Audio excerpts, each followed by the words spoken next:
தங்கம், உன்னோட தேவைய நீ என்கிட்ட தான் கேக்குற. அது எனக்கு தெரியும்னு நீ நினைக்கிறியா இல்லையா? இல்ல, ஏன் கேக்குறன்னா, நீ எனக்கு எதுவும் கேட்கலன்னு நினைச்சு சில விஷயம் உனக்காக நடக்காம போச்சுன்னு நீ நினைச்சுக்கிட்டு இருக்கியே, அதான். சரி, உனக்கு ஒரு விஷயம் சொல்லட்டுமா? நீ நினைச்சதை விட உனக்காக நான் அதிகமா செய்யறேன் தங்கம்.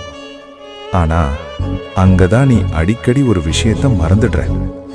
நீ ஒவ்வொரு தடவையும் எனக்கு என்ன பிரச்சனை, எனக்கு ஏன் கஷ்டம் தர, நான் என்ன பாவம் பண்ணேன்னு மட்டும்தான் என்ன பார்த்து கேட்கிற. கஷ்டம் வந்துச்சுன்னு நீ என்ன சந்தேகப்படாத தங்கம். அதே கஷ்டம்தான் உன்னை இன்னும் உயரமா நிக்க வச்சுக்கிட்டு இருக்கு. சில விஷயம் நீ கேட்டதால நடக்கல, அதனாலதான் இவ்ளோ கஷ்டம்னு தோணுது. அதுதான் இல்ல, நீ தாங்க முடியாத அளவுக்கு எந்த கஷ்டமும் உனக்கு நான் வரவிட மாட்டேன். உன்னால சுமக்கவே முடியாத அளவுக்கு மேல கஷ்டத்தை நான் உன் பக்கம் வராம பாத்துக்கிட்டு இருக்கேன்டா.